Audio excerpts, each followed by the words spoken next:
Okay, everybody, hello.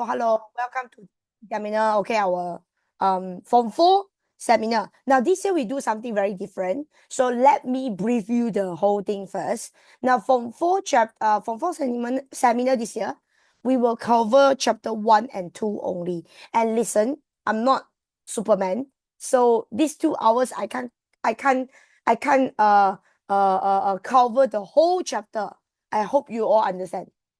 Okay. But later I'll give you some guideline. Okay.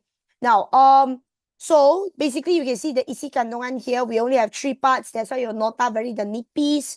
Okay. Guys, don't worry. Don't feel unsafe. Okay. It's okay one. This year, as I said, we do something differently without giving you the notes, but instead we give you the question and answer. Okay, because we realize that a lot of students, they just read, but without doing latihan. And just to let you all know, Form 4, you need to write more. Okay, why I say so? Let's look at the exam format. So everybody can see the exam format here. Now, this is something very new to you all. Okay, I will say it's very new to you all. Because for the past 3 years, Form 1 to Form 3, you are having one paper, one Sejarah paper. But when it comes to SPM format, your Sejarah paper will break down into 2. One is the paper 1. Paper 1 is what we call the objective questions. And you have 40 questions of it. And you need to answer all of them. And each question, 40 marks. Okay, paper 1, 1 hour. 1 hour. You need to complete these 40 questions. Now, paper 2. Paper 2 is what we call the subjective question, the structure lah. Okay, so we have the bahagian A, 4 structure question, and you need to answer all, and it's 40 marks. You see, the word here, terhad, means structure lah. Actually, it means structure. I mean, what I mean structure as in like, you know, structure question, they are more limited. They only got A, B, C, and then it's only 10 marks. So it's a more restricted law, terhad law. And then for the part B is what we call the terbuka. Terbuka means essay. So this one is structure. And this is what we call essay. And when it comes to SPM, right, you have 5 questions, but you just need to answer 3. So in total, 60 marks. So your paper 2, total up the paper is like 100 marks. I mean, you total up the section A, B, and for the paper 2 is total 100 marks. 2 hours, 30 minutes, you need to complete the whole set, the whole paper for paper 2. And then I know you guys will say, teacher, this one is, why so weird when the marks are, yeah, you convert lah. 40 plus 100, then you convert. You convert, you do the calculation math. If you don't know, later you attend mathematics class. Ask your mathematics tutor teach you. But the rest of you, I guess, familiar with this format. I hope you guys know, because you need to know how does it work before you go for your exam.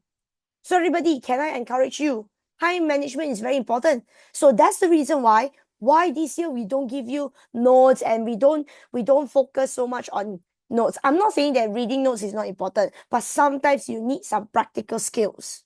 You need to really, really like try to answer the structure question. Structure question.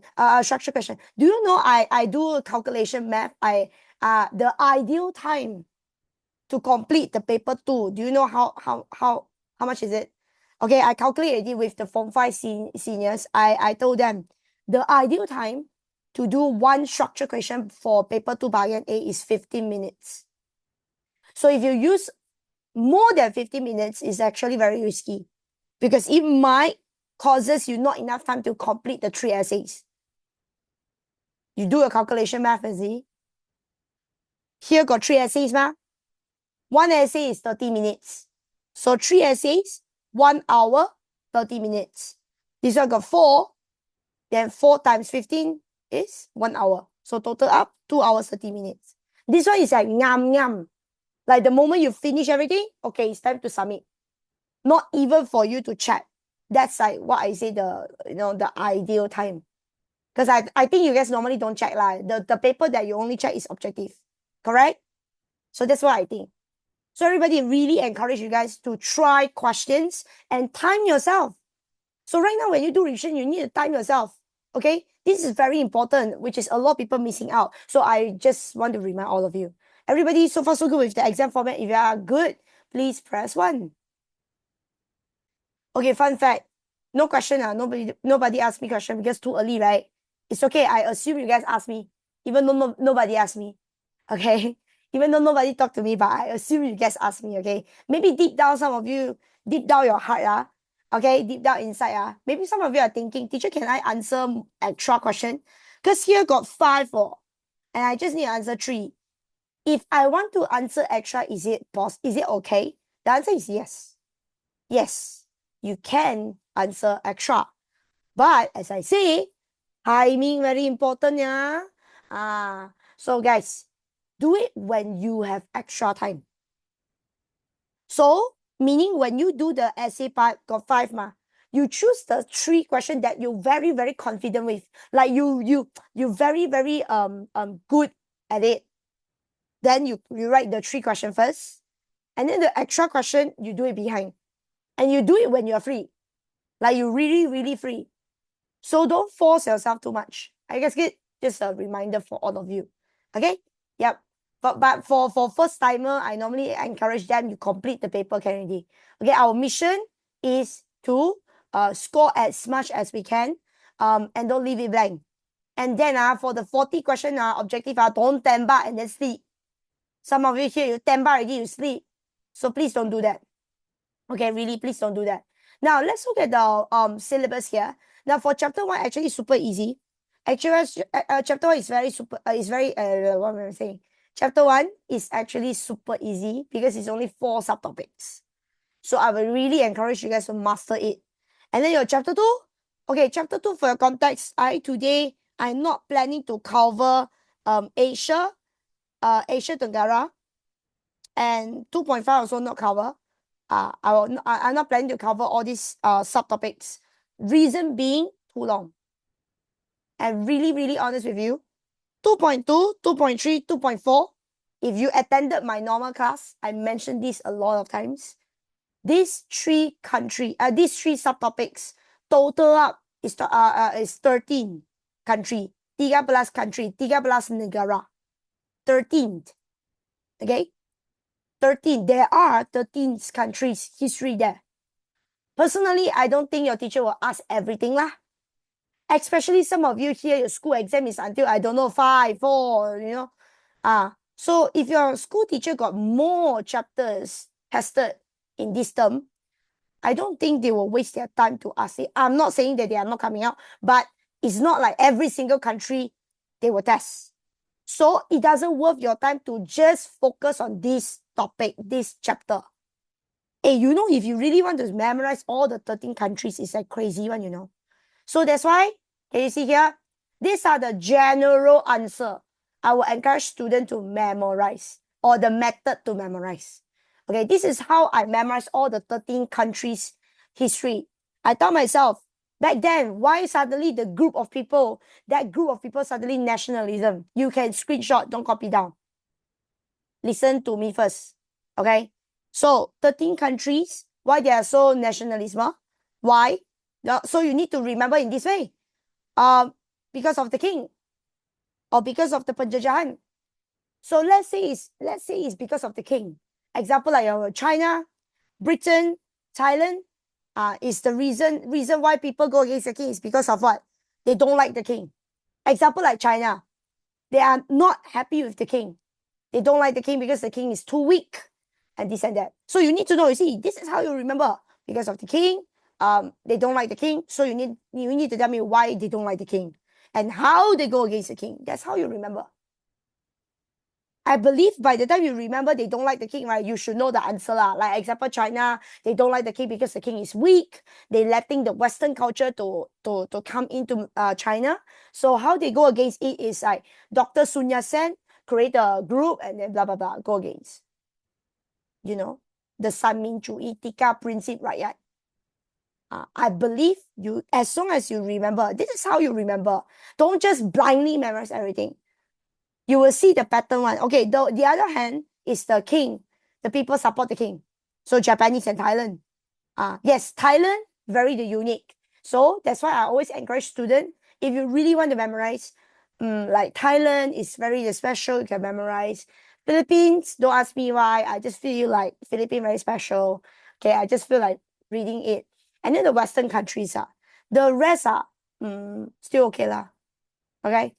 Now, I know some of you here, your school teacher told you which one is important, then you just follow. But I'm just saying that if your school teacher didn't mention anything, guys, don't waste your time on memorizing this part. I teach you the way how to memorize. I know you guys a lot, but you can put it at the last. Like, you know, the day tomorrow is exam, then tonight you read a bit about nationalism for the 13 countries can already. Then you write all this like what I call the general answer.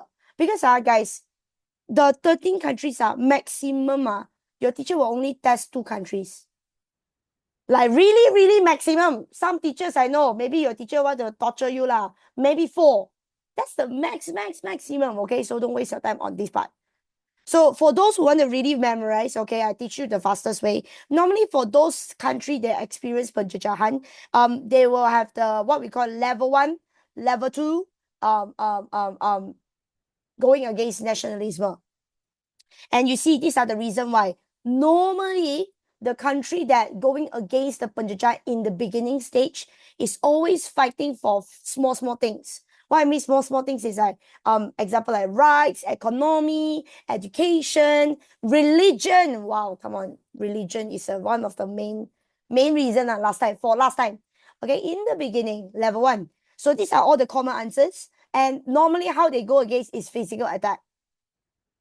Normally, of course, because some details are different lah. Example, like some countries is using education, newspaper to go against. But what I'm trying to say here is the way how they go against, you need to remember ultimately, no matter how they go against, ultimately level 1 people still fail. Because level 1 fail only will lead to level 2. Are you guys with me? If level 1 doesn't fail, there will be no level 2. So level 1 needs to fail, only we start level 2. Now level 2, you can see that's like a growth, you know. You will see the people grow and you can see the maturity is there. People start to fight for Merdeka. You understand? People start for Merdeka, or even they use the word Negara Baru and they give you the new country name. And this is the moment you see the way they go against is different. You will see the pattern one, guys. So guys, use this to study your chapter 2 for the 13 country if you really want to spend time with it. But I would suggest you focus on other topics because there are a lot more others important topic. Now for level 2, normally how they go against is party politik. Party politik perundingan. Party politik perundingan. Party politik means what? They will form a group, a political group. Why we call political group? Because this is a group that focus on politics. They are fighting for the government's rights. And how do they go against? Normally level 2 people, they are more mature, like you grow up already. You don't use your, you don't use physical attack. You ada otak, kan? So you don't use your hand to punch people anymore. Starts to negotiate. Use your intelligence because they have knowledge already. So level 2 people, they are more grown up. Like you can see it's different level of attack. So yeah, just to let you all know, don't physical, don't this, okay? Now everybody, are you guys good? Take a screenshot of this. This is just to support you when you want to study for the 13 countries. I'm not teaching this. That's why I give you something extra. Okay, I write down nicely everything for you. So screenshot. You can copy it later, not now. Okay, 3, 2, 1. Screenshot ready, everybody? You all good? Thank you so much. So everybody, yep, it's time for us to go through this chat list. But before that, I just want to quickly go through the K-bar question because I scared later I forgot, you know. Okay, again, you are from 4. If you are my normal class student, you know this already lah. But I just want to do it as a reminder, and for the new student, this is something new for you. I mean, yep. So SPM K-bar format. To be honest with you, it's not really a new format. It's not really a new format from SPM. It's a new format for you. For you all. Because you last time baby level Your baby level K-pop question is very direct one. They will give you like pada pendapat anda. And then like it's like a signal, you know, oh, this is a K-pop question. But when it comes to Form 4, Form 5, we do things differently. We start to give you paragraph, we give you a poster, or what we call infographic. There's a picture lah, and then like got information inside. Don't worry, inside got banyak perkataan. There's a lot of words and there's a lot of hint, what we call hint. So definitely you know what to write one. It's just that you need to form simple sentence, construct it. So when you go to SPM, your K-pop question will start to give you like information, all kinds of information. Even sometimes they give you puisi. Please bear in mind, everybody, they will give you anything. They even will give you a puisi. And please don't think that it's a BM exam paper now. No, they are not asking you to do that. You just need to uraikan the information they give you, find the points. They will tell you what to find. Even though they didn't tell you what to find, the passage or the paragraph there, they will clearly tell you what is the thing talking about. So you just copy everything, copy all the points. Okay, and then berikan kesan sekiranya perkara itu diabaikan. So normally the question for the paragraph one, like you see, they will give you a paragraph, ask you to read. Normally, the K-pop question got two parts. One is to explain the information above. The other one is what we call the real K-pop question. In your opinion, if this thing doesn't happen, what is the impact? Then you can give me like the general answer. Oh, our country will be not stable. Our country will be economy not maju, something like that. You can write the general answers. But the first part of the question, it must come from the paragraph. You cannot use your own words. Are you guys with me? So if you look closely, my answer here, I give you an example. If you look closely, my answer here, I give you what? I show you like, I copy paste the question directly. Okay, I know you guys will be confusing. Just remember, you just do rumusan. I believe you learn rumusan, right? For those of you who don't know what is rumusan, please go and check with your tutor or check with your teachers in school. Learn the technique how to do rumusan. It's like a summary lah. So you read a paragraph, you need to know what is the topic and you find the point. So if you miss the point, you miss the topic, you miss out the whole thing. Now, right now, let me teach you the scale. How to write it, how to score this question full marks. Actually, K-pop, you can score full marks one, you know. Now, I just want to let you guys know, this is not my panduan. It's not based on my or TTC tutor. No, this is based on SPM. Just want to let you guys know SPM how they mark. And most of the time, school teachers, they also follow this. Unless your school teacher got purposely mentioned, then you follow your school teacher. Once again, disclaimer, everybody. Disclaimer. If your school teacher, they did mention anything about the exam format, everything, they want this, they want that, ikutlah. Tapi sekarang, I teach all this is because some of your school teacher, the teacher did not mention. And maybe some of you are blur. You don't know what to expect when you go to exam. So I give you some guideline. So you follow my style first. Then if your school teacher got mentioned these few weeks, then you change. You adapt. You agak change. Are you guys with me?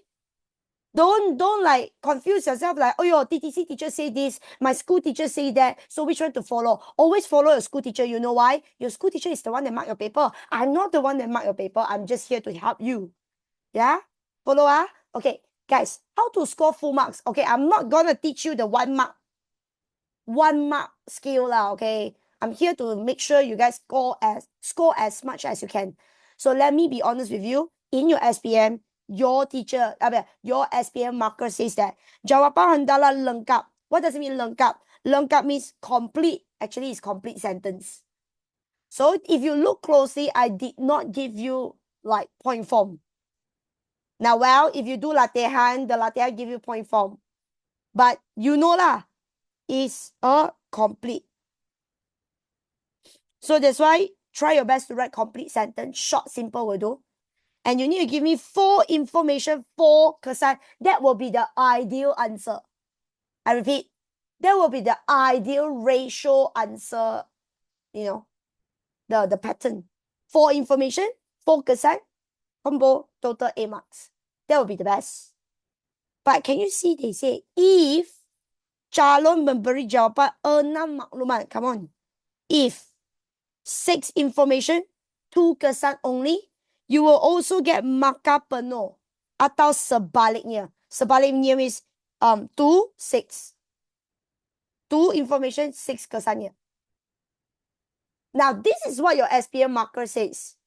But I know some of your school teacher will say, no, you need to do this. Okay, so suggestion. Like, you know, the best solution I will suggest is whatever that is from the paragraph, if you think that is important information, write all. Copy only ma, free one, copy. So if you feel like, oh, this paragraph is not just 4, but got 6 or even got 8, copy everything. Because you don't need to use your brain ma. You just copy saja. Form simple, make sure it's simple sentence ah. Copy everything. And then for the second question, maybe it's like the kesan, kepentingan, you give 4. Maximum, give 4. Enough already. Give 4 already, enough already. So so you write extra. That will be the safest solution. Because you see, the SPM is like this, but your school teacher don't know. So the best will be all information provided plus your 4 KBAT answer. That will be the perfect answer.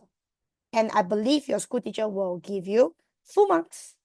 Unless they got special requirement. I know some teachers, they want the Penanda, Wacana, blah, blah, blah. Yeah lah. So please follow your school teacher. I'm here to give you the guideline. Okay, so are you guys good with the new format? Actually, it's not new. It's not new like, oh, this year. No, it's new to you guys. To you all, is new. Okay, if you guys are all good, press 1. Come on. Any question, please ask. You are here to learn. If you guys got anything, please ask. Learn the technique, okay? You all good? Okay, now what we're gonna do in the next moment is I'm gonna discuss the revision checklist. I'm gonna guide you on the checklist, how to use this to do revision. At the same time, I'm gonna prove it to you. Sometimes you just need to know. When you read the textbook, right? Actually, you just need to read the keywords. And more importantly, you need to write the questions. So let me show you. The way I teach is very different now. So later, if you really not enough time to copy all the answers, please screenshot.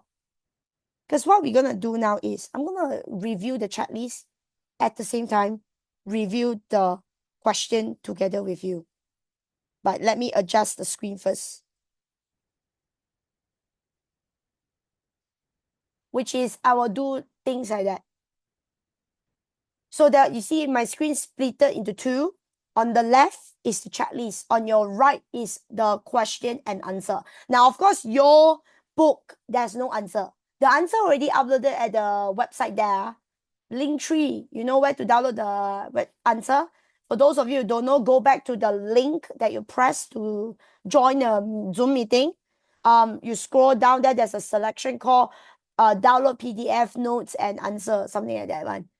So you can download it now or maybe later. If you can't find it, then later lah. But now you can screenshot. So this is how I really demonstrate to you all how you should do revision. I know some of you here, you don't like to do exercise because not enough time lah. Guys, you totally have the wrong concept of doing question. You know, sometimes when you do question, you don't need to really write full sentence. You just go through the important one. Like write the keywords also can one. Most importantly is you need to practice the points. Because a lot of times you guys read, you think you understand, yes, you understand. But when you write it out, the answer, the interpretation different. Remember, sejarah, they catch the word. So if you don't give me the keyword, there will be no marks. Teacher, will you upload this class recording? Yeah, will. I will. We will upload it to the YouTube there. So you can watch back later. Yeah, good. Thank you so much, my dear. You reminded this to me. Yes, everybody, if you cannot finish copying the answer, also don't worry lah. Later, I will upload it. But guys, context, I don't think I can finish every single question. So I will choose. So you still need to download the answer. Are you guys with me? So guys, let me teach you how to do, how to use this checklist. Now, as I said, we realize students, they love to read notes.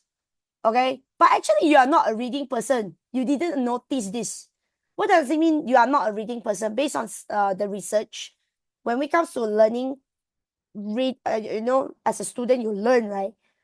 There are 3 different learning methods. One is virtual, virtual or visual, I forgot already, but it's like reading. Like you read all these words, tables, you are very good with it. Okay, so if you are, I call them reading person. So if you are a reading person, then good lor, this one very easy for you lor. Then the nota textbook very good for you already, enough already. But some of you, you are not. I don't know you guys notice or not lah. Okay, you're already Form 4. You should notice it. Because I'm not a reading person, I'm a writing person. But I still need to read, okay, I know. But I don't like to read a lot. I don't like to read this thing repeat over and over again. So that's the reason why we came up with this idea called checklist. Checklist. Okay? Teacher, the answer is not in the for suggest folder. Okay, thank you. Maybe after seminar we will upload. Okay, don't worry, my dear. You can screenshot later, okay? But thanks for telling me. Later I will remind our team to upload. Thank you. Now, everybody, the checklist here. Yes, as I said, we want to make sure all of you, you don't go in your exam blah blah. Okay, and sometimes you read, right? I understand the frustration. The more you read, the more sometimes you're like, oh, yo, teacher, I forgot already. Oh my god, I forgot chapter 1 already. Teacher, what is chapter 2? Oh my god, I read a lot, but I'm very confused. I don't know what I read. You know, sometimes you feel a bit lost. You don't know what to focus, or maybe sometimes you read everything, but you tend to like forgot what you have read. Are you guys with me? Right? Any one of you feel this kind of thing here?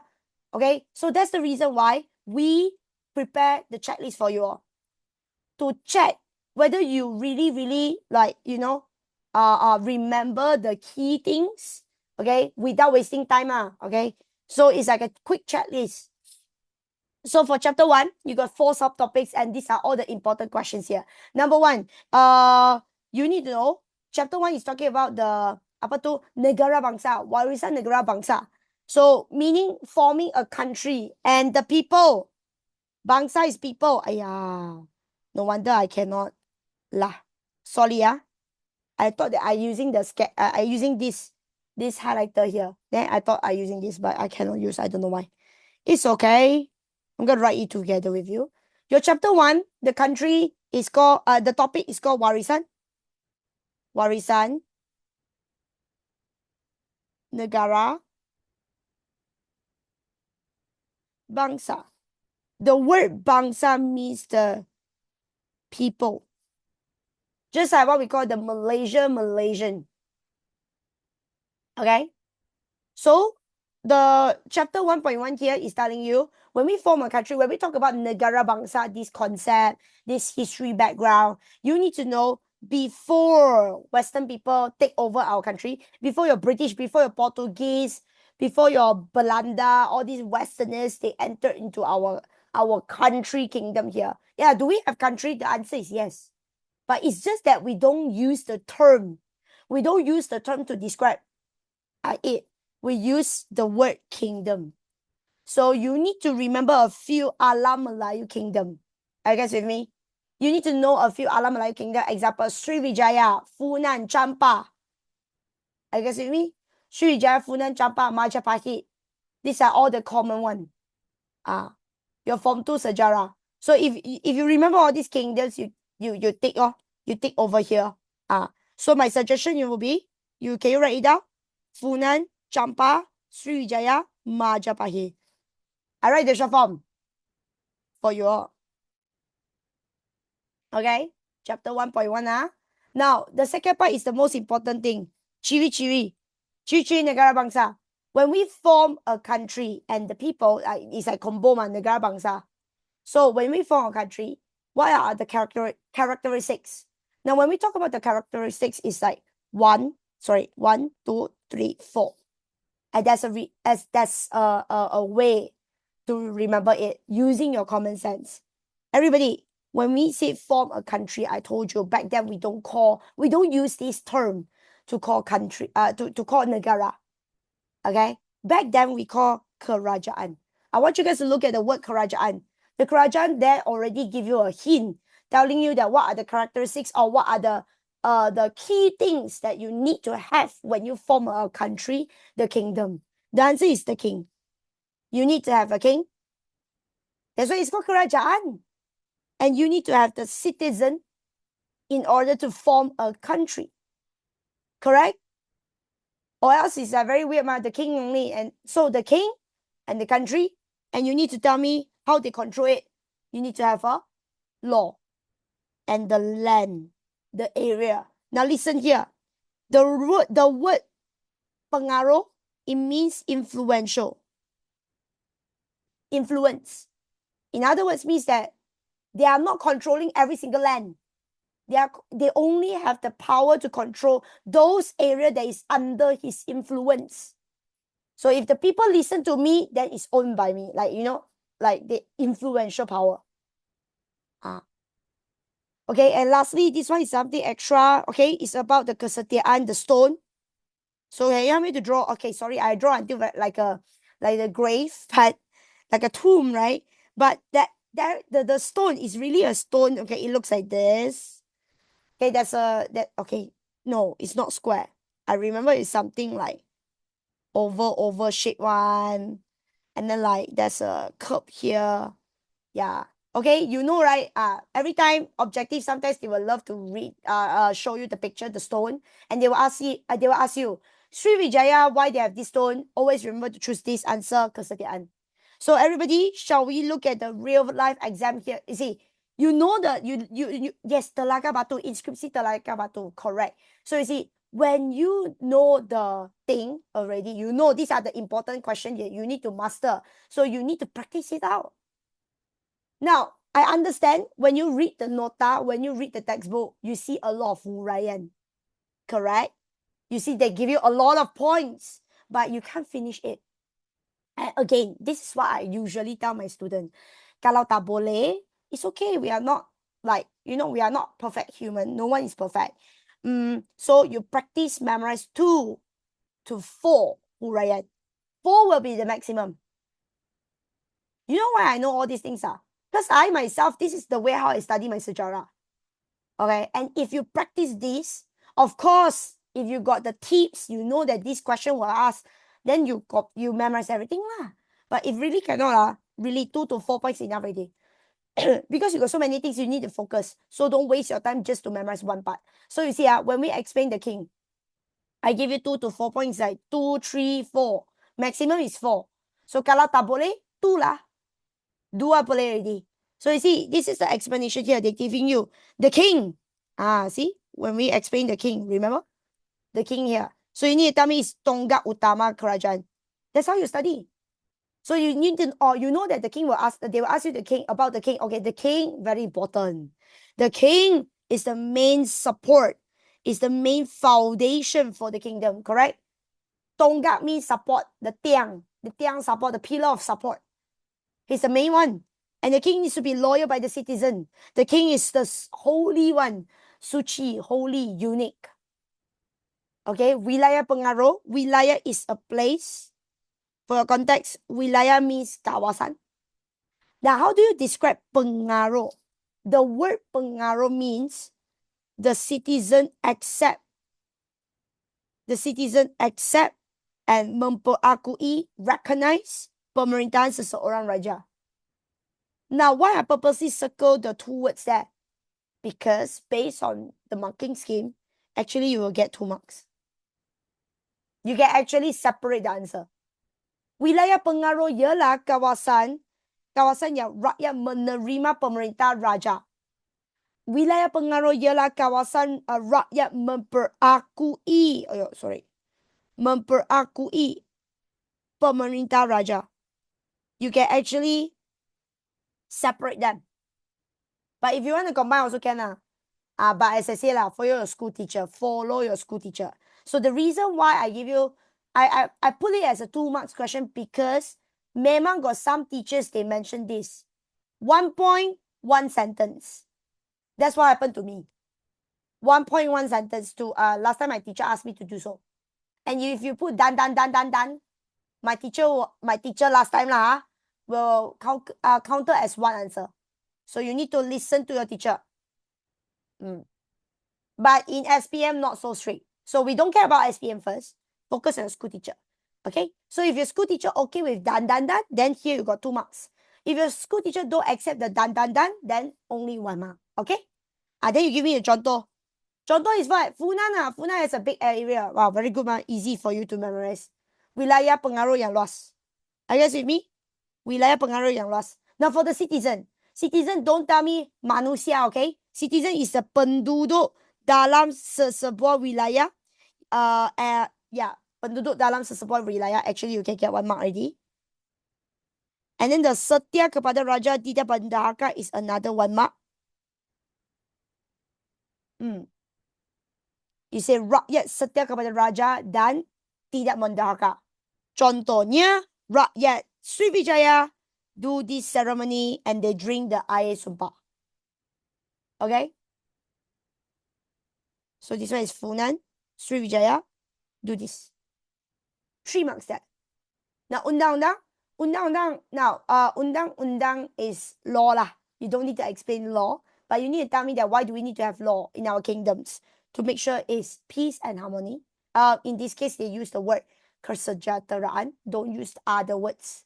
Don't use other words. As I say, reminder, guys, don't change the Malay words. I know it's very easy here, but don't change the Malay words. That's the reason why I emphasize this to you.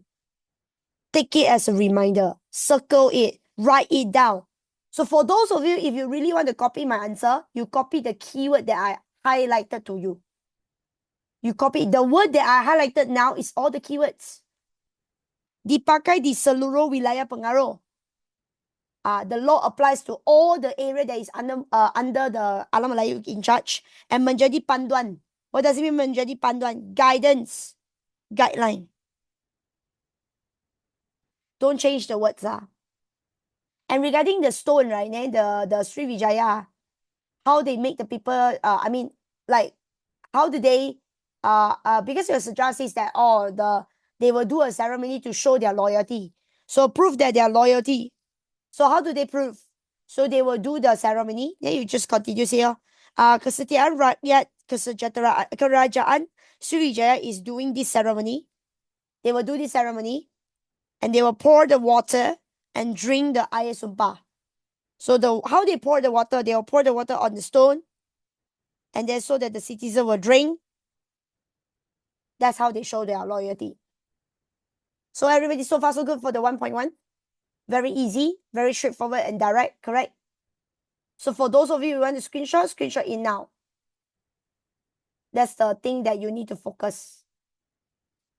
3, 2, 1. Now actually 1.2 is exactly the same thing. Again, ciri-ciri negara bangsa. But just now the one is kerajaan. If you look closely, just now the one is kerajaan. Because before Western takeover is like the beginning stage that when they form the kingdoms. Now, the second part is we need to talk about Kesultanan. Our Malacca kingdom. As usual Malacca very famous in our country. So you need to know Malacca kingdom, what is their ciri-ciri. So to be honest with you, I will say it's actually the same like the above. We also have the king. But listen here. Why we don't call Raja, but we use the word Kerajaan is because you think like this, because Malacca is big.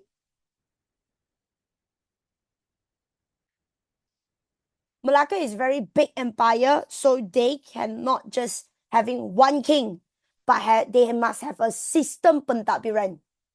I'm not saying that the above they have no leaders. They only have the king to in charge. But Malacca, you know, right? Malacca is very big.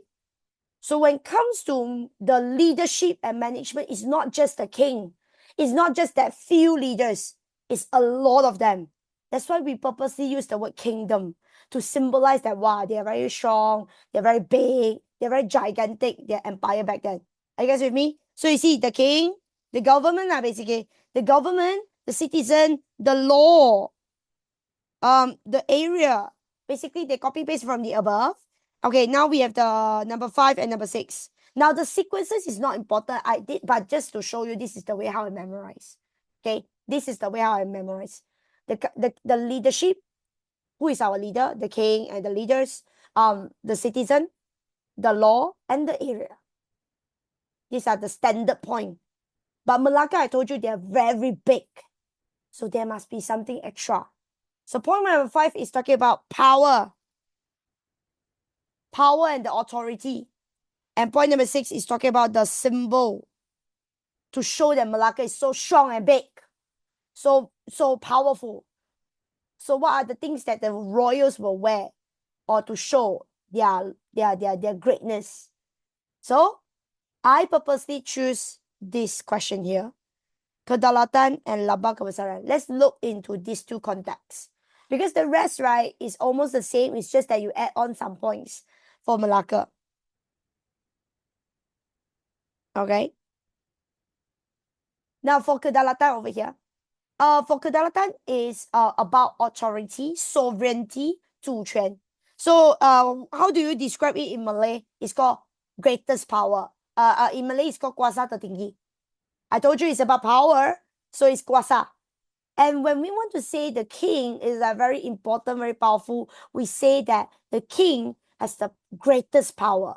Kuasa tertinggi, what we call greatest or supreme, or even the proper term is called sovereignty, the power to reign. You will learn this in Form 5, Chapter 1. But I don't encourage you guys to memorize this. It's very difficult. So you can just write supreme power. And it's talking about the king has the full rights. Hak mutlak sultan. And this power is not just like they themselves declare, it's like recognized by everybody. It's recognized by every other kingdom. I guess with me. So this is the Kedaulatan. Wilayah pengaruh is the area law that has the leadership being accepted and diakui oleh rakyat. Same thing. Can you see it's the same thing? Just like change the sentence structure. So you need to elaborate a bit more about Malacca. Malacca is having a big area. Okay, Malacca is having a big area. So you need to tell me the how. How he owned the big area. Penaklukan, naungan, perkahwinan. So you want to know the explanation down here, you can have a look down here. The penaklukan is attack, naungan is protection, perkahwinan is marriage. So you want to know the explanation, look at the down there. Okay. Now for the lambang kebesaran is the identity. I told you it's a symbol of your identity. It shows that Malacca very unique and it's a symbol of the king's power. And lastly, about the law is Hukum Kanun Malacca, Undang-Undang Laut Malacca. Okay, and the law is to strengthen the kingdom and protect the citizen. This one is to make them strong. So in other words, strengthen. Melindungi, protection. Everybody, are you all good?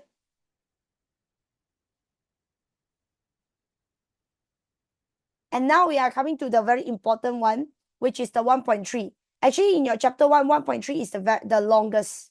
So for those of you, you want to screenshot now. Can you get screenshot now? In 3, 2, 1. Oh, done? Are you guys so far so good? 1.1 and 1.2?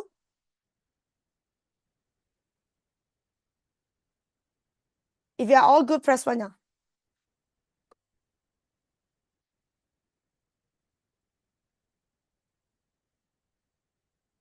Yep. Okay. Now for 1.3 here, there are a few important questions that we need to go through. I zoom bigger a bit. Okay. Now number 1 is it's talking about the management.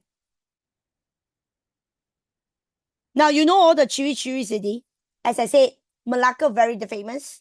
So right now you need to know how did the Malacca manage the government and what are the law they use to manage. Because when we talk about managing, right, you need the law or else you will suffer. So many people, how can you control everything? So therefore, everybody, when we talk about management, you need to remember it's about Malacca management. That's why we talk about sistem pembesar 4 lipatan. And I hope you guys remember who is the sistem pembesar Empat lipatan means they got 4 levels, meaning in their government, we have the king. Okay, in their government kingdom, they have the king. And then they have 4 levels. Level 1, 2, 3, 4. And each level got different leaders, different amount of leaders. 4, 8, 16, and 32. Now, of course, you don't need to remember all this. Their position, you don't need. You just need to remember Sultan and the 4 main leaders. Bendara, Penghulu, Pengendari, Temenggung, Laksamana. Sorry for typo, slash off the end. Oh yeah, reminder. Please, this one, a lot of people, they make this common mistake. I know your school got the Bendari, and I know you're very, very familiar with Bendahari. Now, this is a problem about familiarity. You are too familiar with the word, so you choose to write Bendahari, and you forgot about Penghulu. And this is a big mistake. Do you know Bendahari and Penghulu Bendahari got difference? They actually got difference. Penghulu means what? He's the ultimate leader. He's the leader that in charge all the Bendahari. That's the reason why we call Penghulu Bendahari. So please do not write Bendahari sahaja. Kalau you tulis Bendahari saja, salah. Boleh? Itu saja. That's what I want to talk about.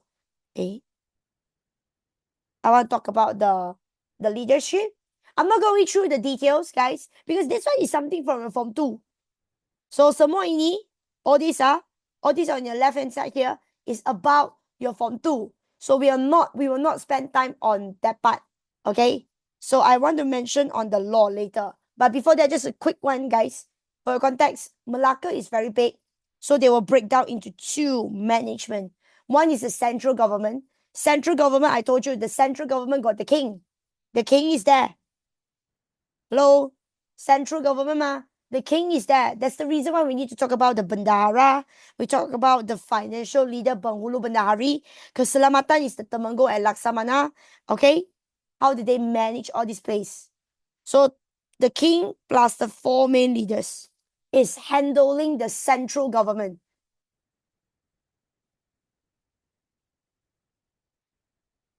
So that's how I remember the equation. Now, on the other hand, the jajahan. Jajahan is the place that you take over. Since Malacca take over, so Malacca will place a leader there to in charge to collect tax to make sure it's peace. That's all. This one very easy. You read the textbook, you know how to answer. But about the law, it's a bit challenging. When we talk about the law, we have 2 laws here. Hukum Kanun Malacca and Hukum Kanun Undang-Undang Laut Malacca. Now, can I show you? Now, we're going to, yes. This one, highly, I don't know lah. I feel like if the teacher want to ask in essay, this one, possible. I'm not saying that compulsory, possible saja. Okay? Because this one, SPM still not yet test. This one, your senior SPM also not yet tested. So maybe, I just say only lah, okay? Don't take it so serious. Now, but can I teach you the way how I memorize? I mentioned this in my normal class, but reminder again. Kanun. The word kanun actually it means foundation, the fundamental, the very basic law in Malacca. And that is their very first law. Consider their very, very first official law lah. Now, everybody, this is how I remember. Let me teach you. Hukum Kanun Malacca, K. Start from the word K. So the word K means, I remember it this way lah. K, the word K, the alphabet K, it links to kota. Kota means city. So this is a city law. What does it mean, city law? Anyone who travel to Malacca city, the center there, and if they commit in crime, the law will punish them. And because it's a city law, central government there, so you will see the law mentioned about the king and the leaders. This is how I memorize. And it talks about forming families at here. You settle down here, you live in my city, you follow my rules. Kekeluargaan rules. And economy. Of course, economy, they talk about the business. On the other hand, the laut here is about the laut lah. What did you see the laut there? Kapau kapau. No, so meaning while they are traveling, they not yet reached the city of Malacca. They are still travel, and something happened. So the law will judge them. They will need to use this law. So therefore, the law explains about nakodas peranan, the rules that we need to follow based throughout the whole journey pelayaran, the sailing part. And number 3, jenayah di atas kapal. Yeah, you need to mention di atas kapal. Yes, because it's different. It's different, okay? Number 4, pecukayan. Pecukayan is about the tax. Yeah. So that's how I remember everybody. Tax. Hey, what does it mean tax? Tax in this case is referring to those businessmen. So they travel, they travel overseas, so they need to definitely pay tax. So that's how I remember everybody. So quickly jump into the essay here. So you all know, this is about the government here. You can read through on your own, guys. How did Malacca manage their government? How did Malacca manage their government? They have the leaders over there. So I will suggest you all to read on your own, okay? Because the government one, I feel very direct, easy. So I want to go through about the law. Undang-undang Laut Melaka and Hukum Gandum Melaka. Actually, very easy one. You look at the way I answer it. They want you to explain the kandungan. If the word give you kandungan, then I will start my sentence with kandungan pertama. The very first kandungan pertama in your Hukum Gandum Melaka is what? Jenayah, crime. And then you explain what is crime. Crime is anything that will what? Threaten the safety and the harmony of Malacca. Threaten the harmony. Threaten. So example chapter 4, hukuman bunuh kepada sesiapa yang ingkar arahan. Anyone that disobey, you and you memalsukan titah sultan, hukuman bunuh. See? Now number 2 is about the sultan and the pembesar peranan. So as a government leader, they must be arif in the law. Arif means very clear and they know. They have the knowledge. They know what to do.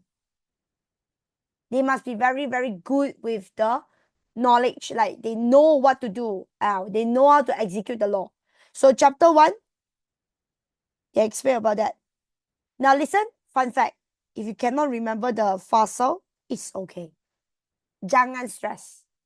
Just write contoh, hukuman bunuh. Contoh, tugas sultan, bendahara Temenggung Penghulu Bandar dijelaskan. Are you guys good with this one? Point number 3. It's about the family rules. Kekeluargaan. And you tell me this is to make sure the harmony family relationship. Okay? To settle the family issue, masalah keluarga. So they telling you in chapter 26, pernikahan need to be 4 saksi. Pernikah means what? Register your marriage. When you register your marriage, is also the ceremony lah. Part of the ceremony, you need to have 4 witness. Saksi means witness. 见证.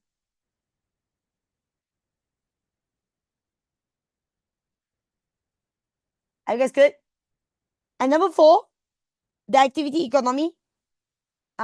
So regarding activity economy over here, they say that there is a law about business. So they want to make sure they control the business at Malacca nicely, well managed. Number 2, make sure there's no kesalahan bertentangan dengan agama Islam. So chapter 30, they say riba is diharamkan. Can I write 3.5 EC? I don't understand. Oh, wait. You mean 3 fakta? Now listen everybody. This is what we call the fakta and this is what we call the huraian. Fakta, huraian. Fakta, huraian. So, listen. If you just give me the fakta without the huraian, okay, you will still get 1 mark. But if you give me the huraian without fakta, 0 marks. So it's really up to you. You don't want to copy everything. It's it's okay. It's up to you. You decide how many answers you want to give. You want to give me the 3 fakta and don't know how many huraian? Can. That's not, okay, you should say 3 fakta, 5 huraian. That's what you're trying to say, right? Can. It's up to you. But to be honest with you, I will suggest, hey guys, you know you study, not just study for essay, right? Okay, now this is the time you do math. Sorry, it's not that I want to waste time to do the mathematical calculation. Just want to share with you, this is how I think. This is how I manage my studies. Because I understand you cannot memorize everything. I also cannot. I'm not Superman also. Now, because I'm a teacher, okay, I repeated so many times. That's why somehow I remember most of the points. But back then when I'm a student, I cannot. I really understand the frustration and the struggle. So this is how I study and I calculate. I do my calculation. This is what I noticed, guys. Structure question normally is 2 to 4 marks. Do you guys agree? Hey, agree or not? Because your structure question is 10 marks, man. You know what I mean, right? Every single part, A, B, normally is 2 to 4 marks. Meaning you need to give me 2 to 4 points. So, essay is what? Essay is normally 6 to 8 marks. Are you guys with me? Do you guys know all these things? You don't know? Okay, screenshot it later. But let me show you one thing here. Like, okay, example, this question here, 8 marks. Correct? And remember, just like I told you, when you cannot finish everything, read 2 to 4. So if you ask me, let's say, right now, because I don't know this undang-undang, will they ask in structure or not? I don't know. So, I mean, if you ask me, I will suggest you memorize all fakta, because we know that there are 4 faktas there. Confirm got 4 points. The huraian for each fakta, minimum 2, maximum 4. That's how I memorize. You know why I always encourage all fakta? You know why I encourage the student to memorize all fakta? Because you know, sometimes the structure question, they will just ask you, what is the main kandungan? Apakah ciri-ciri utama? Then you just give me the 4 fakta, then 4 points already. You guys know the mathematics right now? That's why I always tell the student 2 to 4, 2 to 4. So of course, just now some of you say, teacher, I write 3. I write 3 fakta, then 5 huraian. Can. You do your adjustment, you do your calculation math. But the way I teach you right now is the safest way. Because we don't know what will happen. Who knows, later go in there only structure leh. Are you guys with me? So we need to prepare for all circumstances.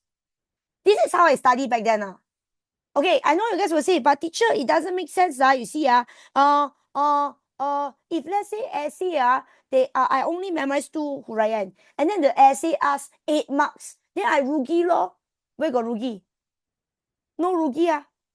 I already calculate the worst case scenario, you only remember 2 huraian, and then like okay, let's say you remember 2 fakta, 2 huraian, so total up will be 6 marks only. So 6 out of 8 you still score. It's better that you langsung tak tulis. Upper. Are you guys with me? The way I teach you here is teaching you to secure overall marks. Yeah. Just in case you never know. Maybe they ask you Janaya. At least right now you got Janaya 2 points there. I mean, you know what I mean? I give you all the answers, by the way. I try my best to give you the full format. Okay, are you guys with me? So you take a screenshot about the kandungan, hukum kandung Melaka. Look at the way how I write it, and then I got emphasize some of the word. Example like arif, you need to be careful. Like riba. Are you guys with me? Oh wow, good question. What is riba? Hey guys, ask question. I'm here to assist you and to guide you. Riba is actually like you know those loan. No, it's not gambling. It's about the loan. You borrow money, and normally when we borrow money, they will charge us interest. Yeah. So Islam is not allowed to do that. You can borrow money, but you're not allowed to charge the high interest. So in other words, means no interest. So some of you here say gambling. Okay lah, you know lah, for those who gambling, then they will offer them the loan. 借钱, borrow money. So yeah, riba is not allowed. Okay? Are you guys good?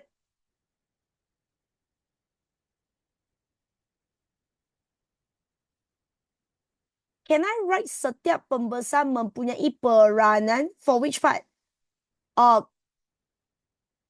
For fakta peranan sultan.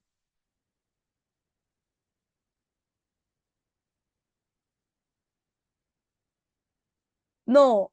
Setiap pembesar got peranan. Oh. That one is for huraian. Can, as long as it's in textbook. As long as it's in textbook and the nota. Now, guys, again, the one that I show you here is just 2 huraian. Suddenly can use with you. Why so funny one? Just now I wanted to use, cannot use. Oh, on the left cannot. On the right can. No, I want to use this pointer. Wow. Come on. I need to use this pointer already. Okay, good. Now about the laut. Now remember the laut here. We got the fakta.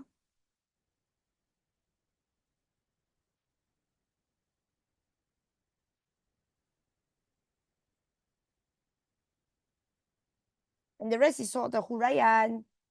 So you see, for the huraian nakoda here, nakoda is captain for your information. Nakoda is captain.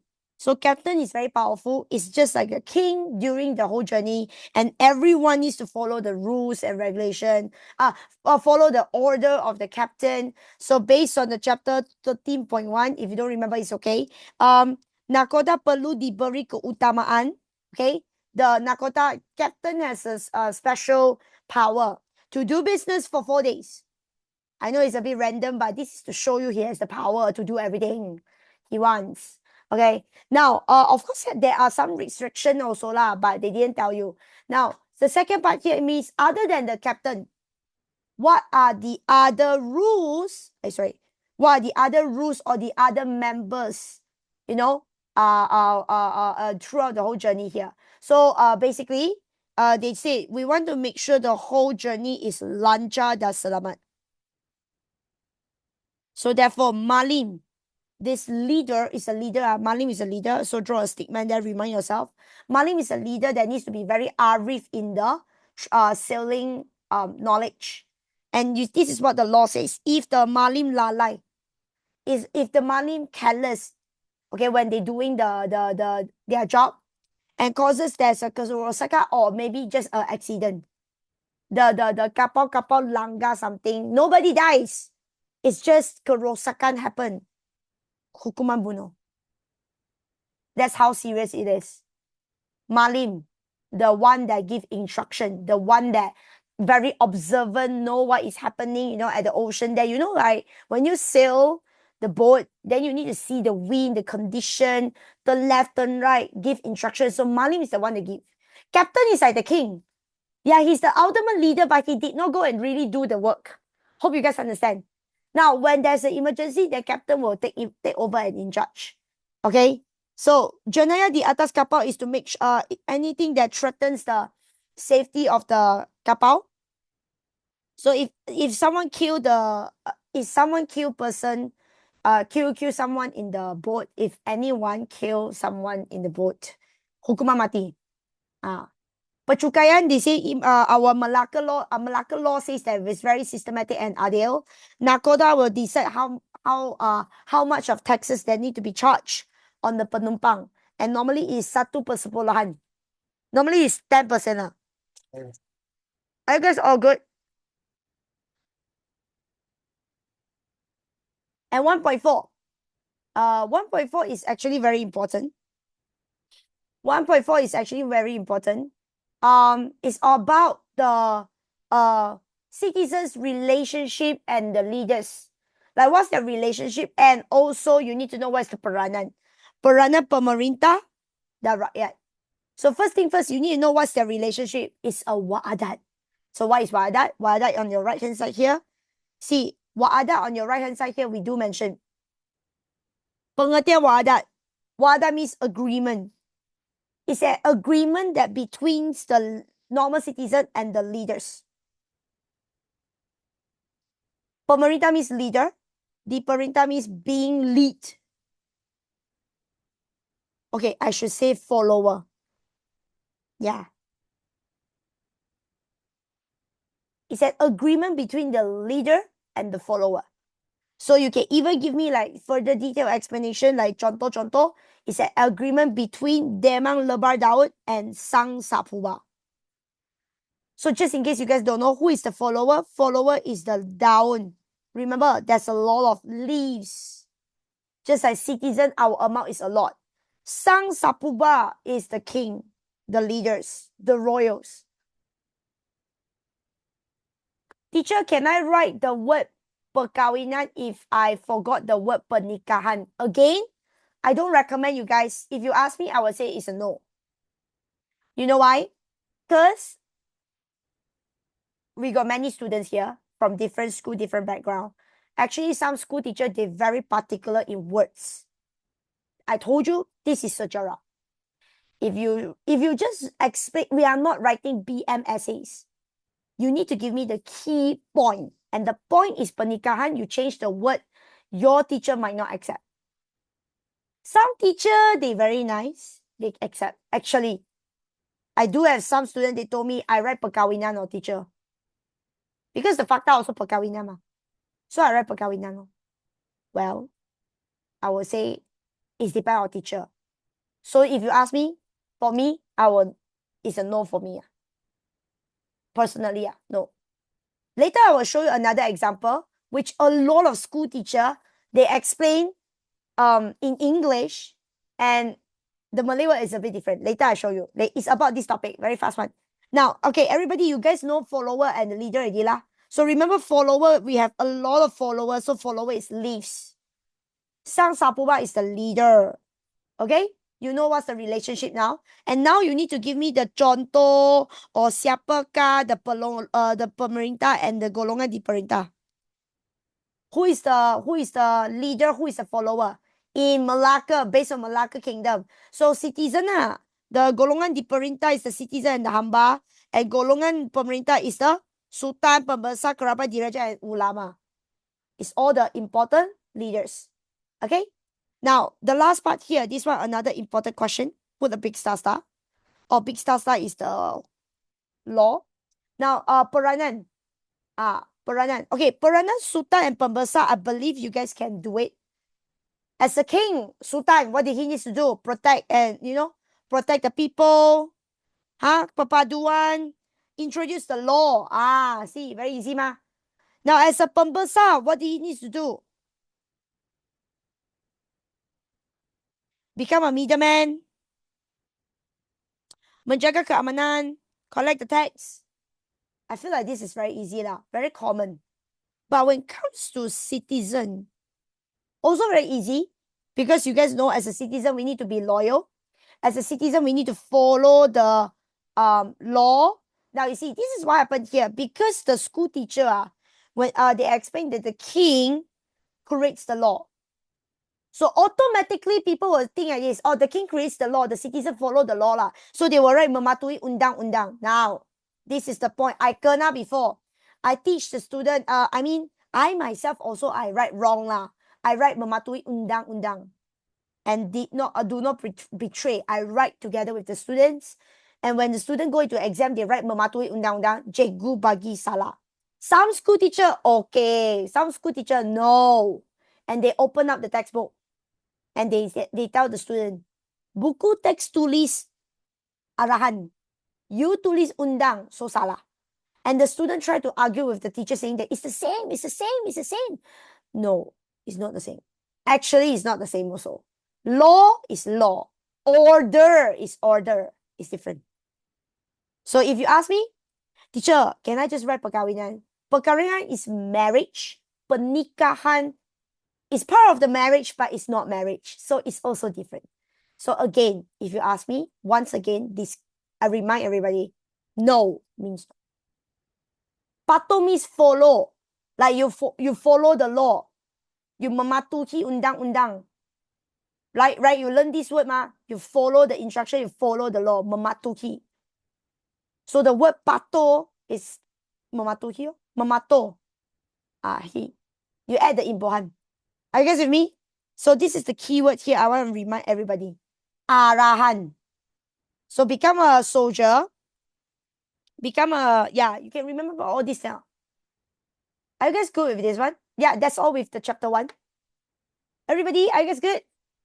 Now do some stretching if you are very tired. I know some of you are very tired. Okay, hang on there.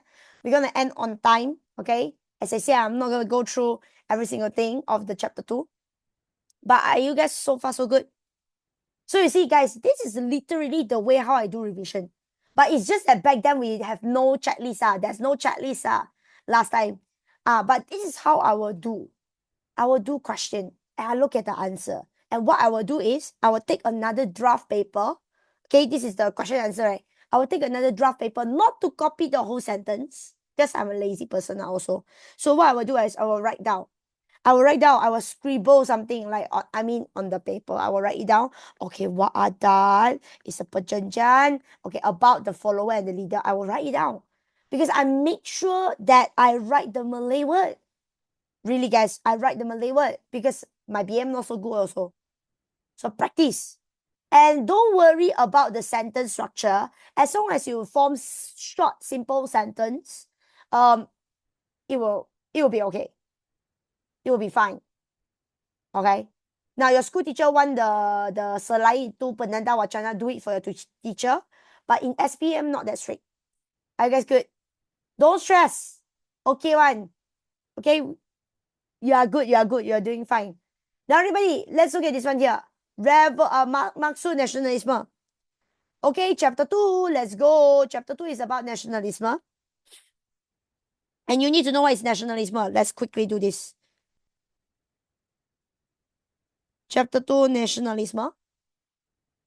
And the first 2.1 is only very typical question now. 2.1 is very, very typical question. Maksud nasionalisme. The meaning. Pendapat tokoh. Okay, to be honest with you, normally pendapat tokoh, they don't ask in the final term exam or even SPM. I refer to the structure and essay. You don't see them asking you the what is it called? Structure and essay. You don't see they ask all these things because there's so many important things to ask. Why bother the pendapat tokoh? Pendapat tokoh is all the different leaders give opinion. I remember they say that nationalism got another meaning. That one really seldom. But maybe the first term exam, you be careful. I believe objective they will ask, but I'm not sure about structure because it's a first term exam. Sorry, your very first Form 4 exam, not first term. So maybe your teacher may ask you 1 or 2 tokoh, but I will say that just leave it lah. So we focus on the other important part, okay? But just to let you know, that's the reason why I didn't give you the latihan or even the nota. So guys, maksud nasionalisme, very easy one. Draw these 4 emojis here.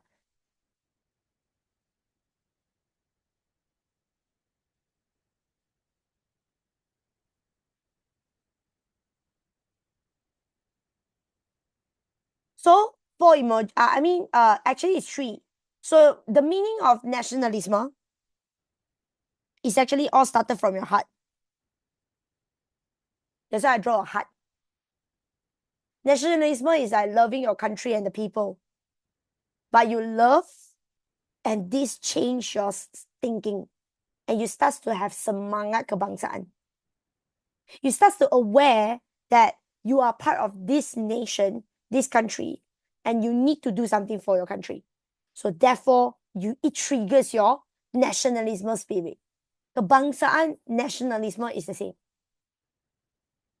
It changed your thinking. It all started from your heart. Your heart will change your thinking, and eventually your action take place. So that's the moment you see they start to fight. They start to defend the country and the people. The last 2 is about action. It starts from our heart, thinking, and action. Of course, how to start a sentence, maksud nasionalisme ialah merujuk kepada semangat kebangsaan. Nasionalisme ialah perjuangan menentang penjajahan. Just form short, simple sentence will do. I guess good. So right now, let's look at the 2.2. Can remember, everybody? Can remember? Now, let's look at the 2.2 here. We need to talk about your idea, nasionalisme di Barat. To be really honest with you, the reason why we go through these 3 countries, like students, they actually ask me, teacher, why don't you just teach the, why you teach Barat? Why you don't teach Asia and Asia Tenggara? It's related to us, leh. As I said, I told you just now, a lot. They have a lot and not enough time. And the reason why we teach these 3 countries only is because these are the first 3 countries. Your England is the first, England is the first one, and then US and the Perancis. If you based on the timeline, England, US, Perancis. They are the first 3 countries that started nationalism. So that's why it spreads the culture and the idea to Asia and Southeast Asia. Oopsie. I guess good. Okay, I will upload. Don't worry, my dear. Will. I promise you. Okay, if you don't upload, if I don't upload, parents will also marah me lah. Okay, so don't worry, I will upload. Okay, so you screenshot lah. You screenshot first. So everybody, can I teach you? See, I look at teach you . So look at this one here. Jelaskan, explain. They want you to explain. So normally people will ask you, okay, normally what the exam will ask you, they will always ask you factor, how, and the impact. Factor, how, impact. Basically, the why and the how.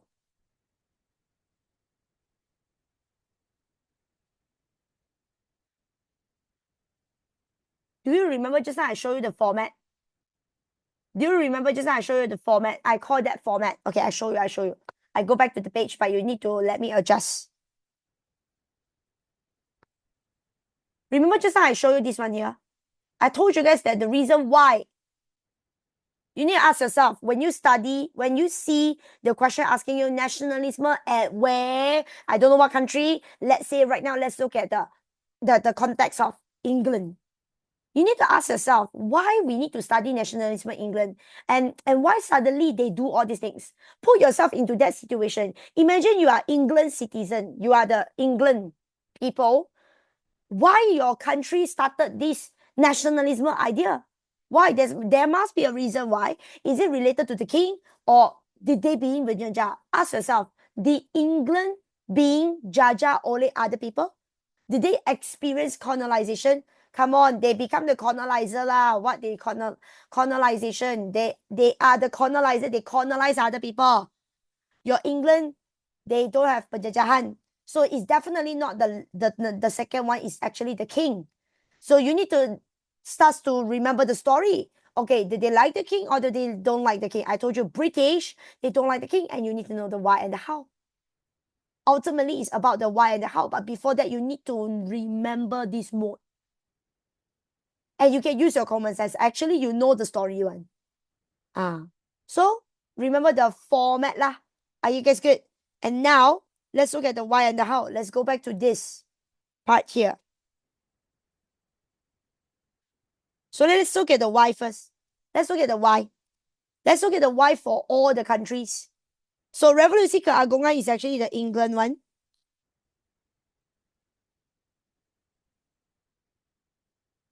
So the England one is about the king. It's about the king. They don't like the king. So why? You can see they go against the king because the king is too powerful. And why they go against the king? Because they want to fight for parliament rights and the citizens' basic rights. Menegak kedaulatan parlimen and hak asasi rakyat. Fun fact, everybody, what is parliament? Come on. What is parliament, everybody? Hey, this one exam, they don't ask you. That's why you can put like this one, extra information. It's for your knowledge. Because you need to know the parliament, what did they do? Only you will understand why they need to stand for them. Why they use the word menegak kedaulatan, why they need to defend their authority, stand for their authority. Okay, thank you so much, Ethan.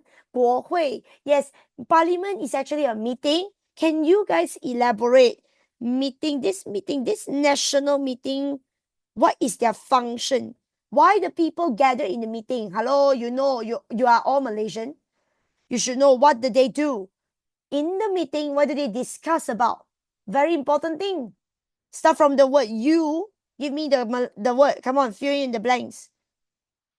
They discuss about what? They create the law. Thank you so much. This is very important. Because if you remember, okay, they stand for the parliament. And you will definitely understand why they need to stand for the parliament. Why the king has too much power. Because Raja James II ignore the parliament. Mengabaikan means like they ignore the parliament. They ignore the parliament and the king created their own law. Menggubah undang-undang. Yes, welcome to Form 4. You are not allowed to use other words. I know some of you will think, teacher, can I say membuat undang-undang? No. The proper term to describe the creation, setting up the law is actually called menggubah. Set up the law. So this is the reason why they don't like the king. For Perancis, actually we should go through the US first. But for Perancis, it's okay. But for Perancis, it's also the same thing. They don't like the king. They don't like the king. Why? Because at that moment, the king is too powerful and they fighting for these new concepts about freedom, about equality, about family, about like, you know, close relationship. So kebebasan bersamaan persaudaraan. Listen, persaudaraan means that there's no such thing called I am the special, unique, you know, nobles, and you guys are the lousy people and the normal, very shitty people because you're low class. There's no such thing called things like that. So at that moment, they wanted to show that we are all France. We are all French. No one is high class than other people. You know, we are all the same country. We are together. We are one family, just like Satu Malaysia, you know, the kind of concept.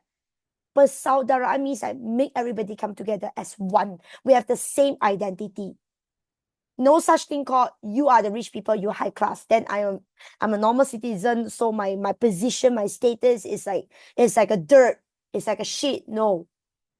So like everybody come together, you know. So we are all the citizens of this country. So that's why Revolusi Perancis, there's a group of people, they start to share this awareness, these three concepts, kebebasan, persamaan, persaudaraan, and they start to bring up, like, telling the people, your voice matters. Keunggulan suara rakyat, your voice matters. Okay? So to defend the society, and that's how they ended the king. They don't like the king. The king is too powerful. Now, US is different. US is being colonized by British.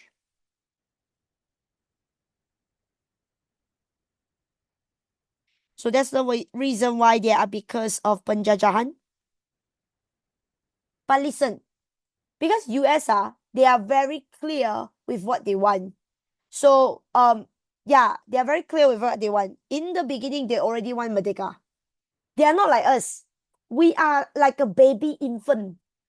It's like the first time you know that, oh, I want to go against, because they heard the Western country going against. They started to rise up.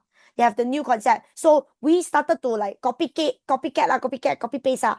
No, you know lah, when you copy other people's answer, right? In the beginning, you copy until very, very lousy one. So that's why we got level 1, level 2 at Asia, at Southeast Asia when it comes to penjajahan. But for US, no. No, because from the start, they already know the clear. Of course, they also got the level 1 a bit, the moment, but we don't learn that. We just straight away learn. They wanted to go against British. They go against British. The reason is because British did not protect their rights. See? The British, they're going against the law.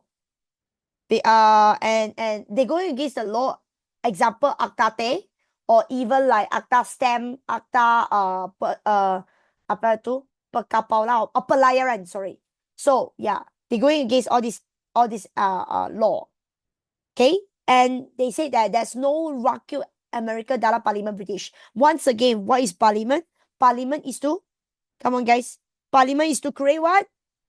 Everybody answer me before you sleep. Parliament is to create what? Only two students answer me just now. Can I get some answers? Thank you, Jean. Thank you, Ethan. It's the same two person. How about the rest of you? Parliament is to create the law. Can you see the similarities there? Guys, I want you guys to notice this. Because they are owned by British last time. They're being judged by British. I want you guys to see the pattern here. Dekat Britain, okay, the king is too powerful. The parliament have no rights. They go against. So you should know parliament is the place they created the law. Now, US right now is under British. And they say you are not protecting my human rights. Because by right, if you want to base on human rights, if you want to protect the human rights, the citizens' rights, the parliament should do the law. The parliament member should be the local citizen. Do you guys know that? So I want you guys to notice one thing. British, they themselves, the king did not respect the citizen. The king did not respect the parliament. Wow, they say no human rights, they go against their king. And now US using the same method. They say, hello, you are not protecting our rights also. Because the law you created to collect our tax is not from us. It's from you guys. You decide the law for us. It's not fair. You understand? Your parliament meeting got your citizen. You know, your parliament British inside is all the citizen representative. It's chosen by the people. You got your human rights. But how about us? You create the law for us. It's not fair. Tiada wakil Amerika dalam Parliament British. Are you guys good? Remember in this way. Okay, they are related. They are related. So for me, actually, I will remember like this. I will remember in this way. Number one, I will say that British did not protect their rights because there's no leader in our parliament, in the Parliament British. There's no wakil America in the Parliament British. That's why they go against the law. They're asking for the tax. They go against the tax because your British created the law to create the tax. Do you know ACTA means law? Do you guys know ACTA means law? Yeah. So they purposely created a section, a law, just to collect the tax. So everybody, I guess, good with this one. This is about the revolusi, keagungan, the why. So that's how I remember the sequences. I guess good. And let's quickly go to the next page here. It's about the how. How did they do it? Okay. Basically for England and Perancis is they going against the king. Okay, so you need to know how they go against the king and everything. But can I go through the US one? Okay. The keagungan and the Perancis is here. You can read through on your own. Maybe I will go through Perancis because I feel like it's a bit confusing. But England one very direct. England one is the king ran away. Right? You all know the story lah. But I want to go through the Revolution America and the Revolution Perancis. Then after that, I will jump to the next part already because we still have a lot more. Okay, so Revolution. How did they do it? Revolution America. How did they do it? As I said, they are very clear with what they want. They want Merdeka. So what they will do is right now they will form a group. Of course, it's not so formal one. They not like party politics. Remember, just I teach you the format. When the moment they are very clear the goal is Merdeka, they will form a group and negotiate and discuss. But US a bit extreme. Not like other country. I mean, also what people attack lah, but US one very extreme one. So Menubu Congress, they have a Congress meeting. Congress is a Congress meeting. It's a big gathering. A lot of people gather together. The George Washington is the leader. And George is using this Congress to plan, to gather the people, raise awareness, and they declare war to British. So they say we will need to fight to get our Merdeka. And ultimately, they even created this document. Is the declaration, the declare of what? Kemerdekaan of Merdeka. Kemerdekaan of America. Yeah, your American getting freedom. Independence Declaration is a document, and the meeting approve it. Means they themselves gather up, plan, and they declare war to the government, the British government, to fight for Merdeka. And they even prepare well the document already. Anytime, the moment they want, they will declare independence. So finally, your British accept it lah. Recognize their kemerdekaan. So 30 of them was being combined, and they call America Syarikat. And they are using different system. It's called democracy. They have no kings. I guess good. So you see how I formed the sentence here. Remember the keyword. Okay, I want to explain Perancis. How did they go against? Now they go against the king. And remember I told you in the beginning, they start to aware that they have the freedom, they have equality, kebebasan, freedom, they have the equality, persamaan, and also what? The last one is what? The last one is persaudaraan, means the one family. I guess good. So when they started this awareness, right?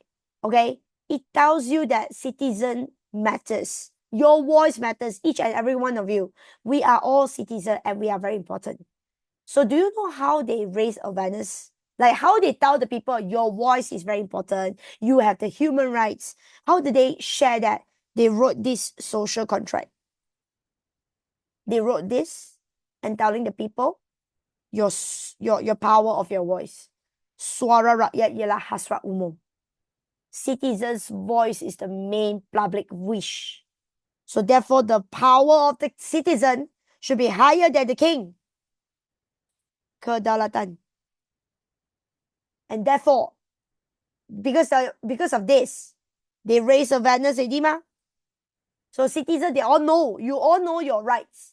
So what do? They start to do like a riot.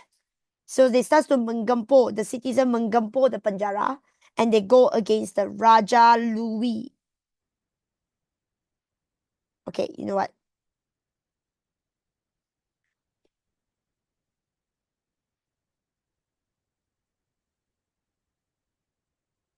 Raja Louis 15. And they form a new country, Republic Perancis. And that's the end of the kingdom. I guess good with this one. Come on, guys. Any questions? For those who want to screenshot now.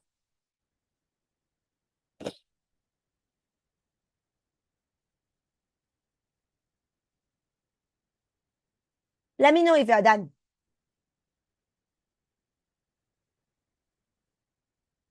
Let me know if you're done. I guess good. Yeah? Can you guys press 1 if you are done? Come on. Okay, 2 emojis. I saw you. Oh, wow. You guys sending me emojis. No wonder I can't see. The rest of you okay?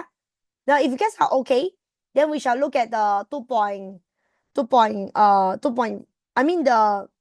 the 2.3 and 4. I already told you, like, you handle on your own lah.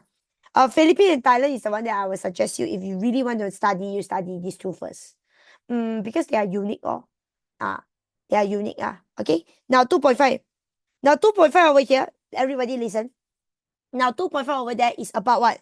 Nasionalisme di negara kita. Oh, they start to talk about our country nationalism. So it started from when? The answer is started from Malacca, and then Kedah, which is your British era, and then the local leaders. So this one is the Malacca era, which is your Form 2 Sejarah we mentioned before. They go against the Portuguese. And then this one is they go against British. Your Form 3 Sejarah. So this is something repetitive. I'm not going to go through with you. I'm going to look at the 2.6. 2.678. 2.6 over here. 2.6 over here, I will say the factor very important. They might ask you in essay. They might ask you in structure. Okay. Now, when they ask in essay, they might it got two different ways. They may ask you to explain everything. They may also ask you specifically. Example, maybe, or maybe these two. This they may ask you like specifically. Okay. So everybody, let's look at the question here for 2.6 there.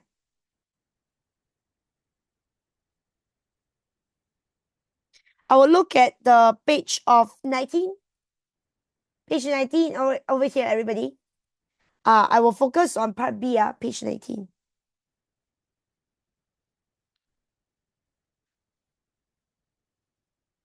Now, sometimes, the question may ask you to list out senarikan.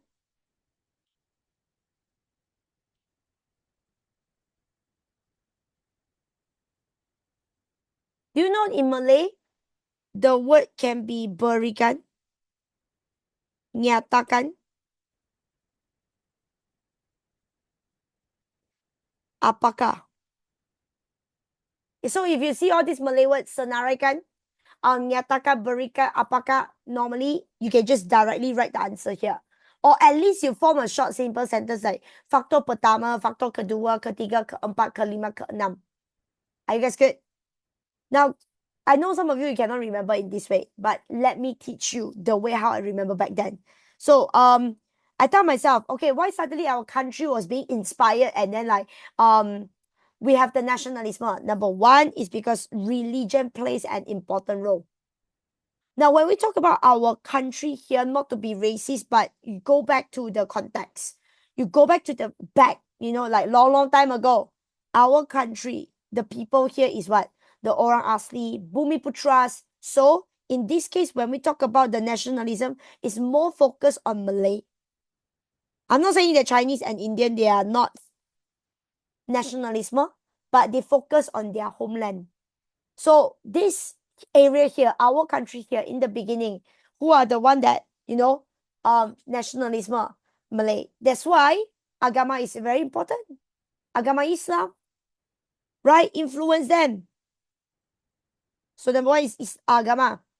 Number two, okay, they want to raise awareness among the young people. So they write penulisan creative to catch their attention. So what's the penulisan creative example? Like novel, puisi, Japan.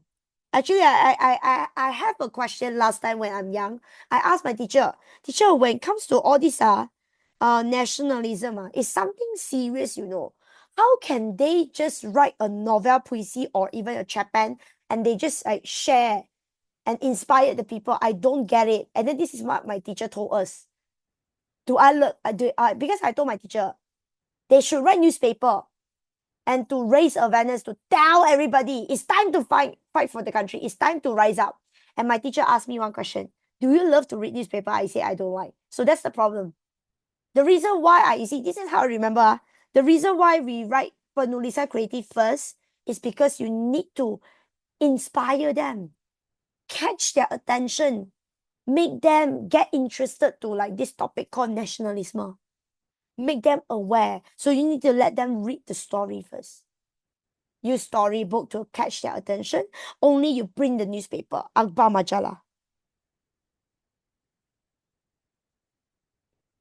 I guess good. And then number 4, education. See? When everybody starts to read, get the information, they were aware. They know that we need to go to school. And the parents starts to send the children to school. Not just the boy, but also girls. Sistem pendidikan. And therefore, we have more and more intellectuals. And lastly, the reason why we go against nationalism is because of outsiders and our surrounded country influence. Outsiders is India and China. Surrounded is Southeast Asia country. So we are focused on I give you guys some example on the Purana Agama and Media Cetak. But can you guys memorize already? Understand the way how it works? Oh yeah, when we talk about education, right? We got two types of school. So we have two types of school. We have the Pendidikan Islam.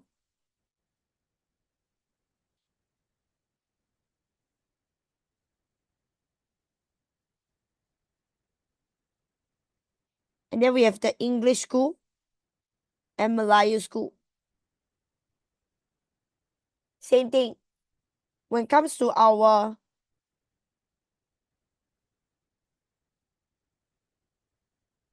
what is it called? Intellectual. Because we got three different school ma. Wait let me adjust first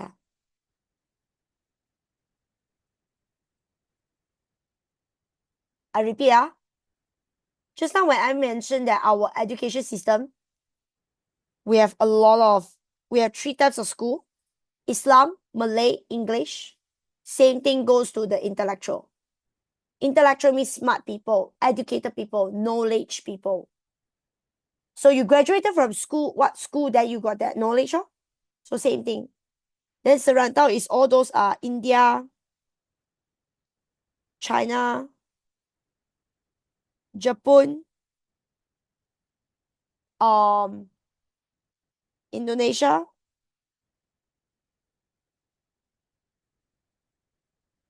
Philippines, all these countries. So I chose Agama and Media Cetak to go through with you. As we all know, when we talk about Islam, when we talk about religion in our country here, that inspires them to have the nationalism is Agama Islam. And can you see the word called Gerakan Islam? Okay, so this is how I tell my student.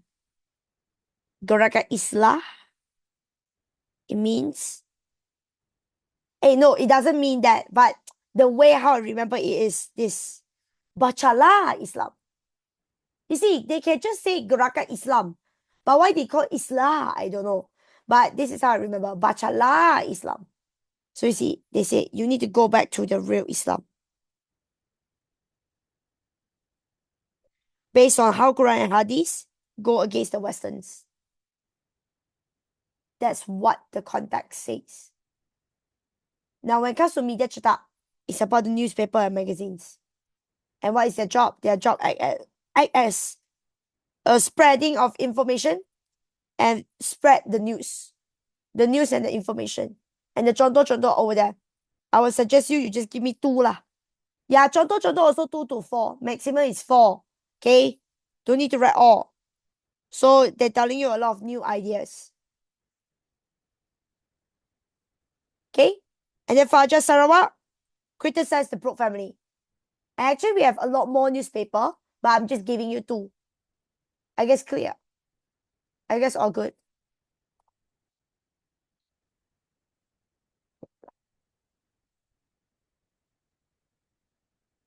Screenshot now.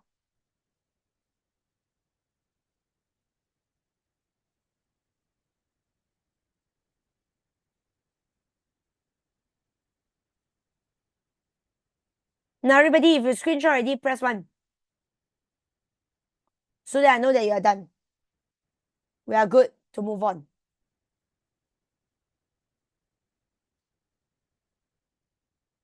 Three, two, one. Let's move on to this part here. Now 2.7.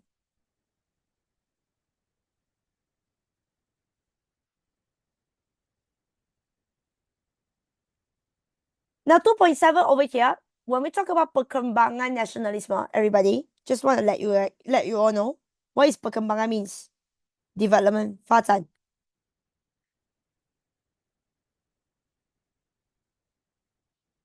Okay, perkembangan means develop, 发展. And it means the process on how. Just now you are learning factor. Factor means why. What's the factor? Why? Why we do so?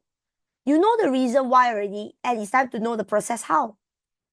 Now, the process number 1 is you need to have intellectuals. Number 2 is you need to through writings. And number 3, through organizations. And there's a logic behind. See, because we have more and more intellectuals, so the intellectuals will write the notes to the people to read, write newspaper, magazine. So this will inspire more people to join the action, to be nationalism, and therefore we need an organization. So we need the idea first. We need the smart leaders first. Because back then, not everybody have the chance, have the access of information. So they are what we call uneducated, illiterate. Some of them they can't even read the word, So they are very weak. That's what I'm trying to say here. Are you guys with me? So they very, very weak. And number 2 is the writing. So we need the smart leaders to write so that people will read and inspire more people to join the mission. Let's go. Organization group. Okay? Now, when we talk about education here, when we talk about intellectuals here, everybody, my suggestion, intellectuals, we have 3. Intellectuals English, intellectuals Malay, and Islam one. This one, Kaum Muda, is the Islam group. I guess good. So let me explain the English and the Malay education.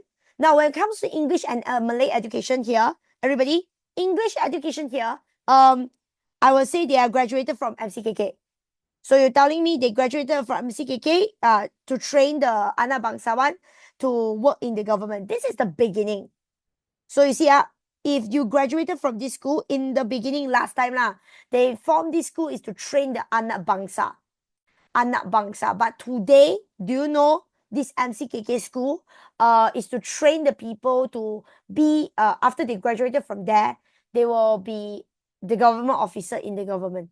They will be the government officer. They will serve in the government. Are you guys good with this one? So you see, I want you guys to see what they do. The first part here, I underline because that's not a very important point. I want you guys to remember MCKK is an English school. So they graduated from the English school. They understand the British idea. They know what is British doing. And they know how to deal with British too. So number 1, they requested the rights, education rights. They're asking the British government to change the living standards of the people. Hak mendapat pendidikan, education rights, memperbaik taraf hidup orang Melayu, change their living standards.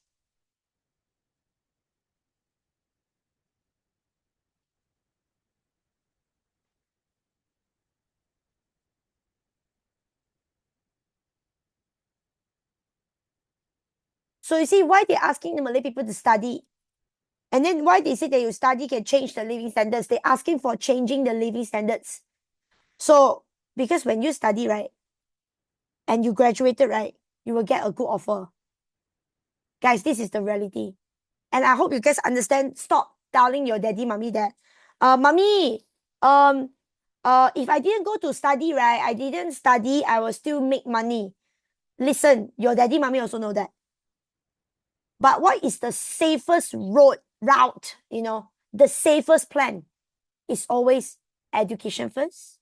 And then when you score good result, you will have a better option, better choice. You can choose the work that you like. A secure path. And you will change your life. That's what we call living standards. And look at the way how they do it. Cara berbaik-baik dengan British. Guys, this is the reality fact. So stop proving your daddy, mommy that YouTuber also can make money. They also know lah. Other than true education, they also know that you have a lot of different choices to make money. But education is the safest way. The safest, because you know what will we achieve at the end of the day. Slowly you will achieve change. You can change your living standards. So you see, this is what the MCKK English people do. English educator, what we call English ed. English ed people will do this. Request for the education rights, living standards. So there are more chances for them to work in the government. You need to tell me, in the government. And the way how they do it is not to attack British, but bye-bye. But bye-bye. Now for the Malays, it's different. Malay, the school is from SITC. It's a what we call teacher training center. Meaning all your school teachers before they serve in the school, they need to go and study first, ma. So they normally graduated from this school. Back then, but I'm not sure about now. Maybe your school teacher different, modern lady, ma. So you see, since you know that this is a teacher training center, a teacher school, a school to train the future teachers. So you will see in future, there's a lot of jegu coming out from here, and they will start to raise awareness among the students. And therefore, you see, when the student starts to love the country, awareness is there. So they start to invite the students, those very good in writing one. They ask all the school students, they're very good in karangan, writing poem, novel, puisi, all those. So they join this Pejabat Karang Mengarang. So who started this group is Java. So they produce a lot of good quality books, unleash their potential. And this university also bring in the Indonesia and Timur Tengah, okay? Timur Tengah books. So if you ask me, I would prefer you guys to memorize these 4. The rest, okay lah, not very important. Now, kaum muda is Islam. Islam is always the gerakan Islam. Always asking you go back to the real Islam teaching. Ajaran Islam sebenar. How though? How to go back to the real Islam teaching? Read your Al-Quran and Hadith. And go against the Western culture. That's all. That's how I remember. Are you guys all good? This is just the intellectual. Now for the penulisan, 3, 2, 1, let's move on. For the penulisan here is about the you need to tell me what are the issue they talk about, how they write, what are the idea nationalism they write in the newspaper. This one you can read lah, because it's more on like the contoh. Okay. This one is talking about the issue, or you can say tujuan. The purpose of why writing newspaper. So that to focus on our future and rights. Or the issue that mentions. I guess good. They share all this information. Sorry. Just write issue lah. No need to write tujuan. Sorry, slash off. So these two you read on your own. These 2 parts. Let's focus on these 2. The organization. The organization, please don't read the Chinese and Indian, wasting your time. Just read the KMM, Malay group will do. Okay? Let me teach you the way how I memorize, okay? I told you guys already. There's a lot, right? You see, I know it's a lot. Wow, banyak oh. Tak boleh finish kan? Tak apa. Just remember 2 to 4 points. So imagine if this question is 6 marks or 8 marks in essay. At least you got 4 points out of the 6 marks and 8 marks. Better than nothing, right? So that's how I remember. That's how I tell myself. I want to focus more topics. I want to study more topics. I need to let go certain things. So everybody, let me teach you the way. Kesatuan Melayu Singapore. Singapore, remember, Singapore speaking what, guys? What language they speak?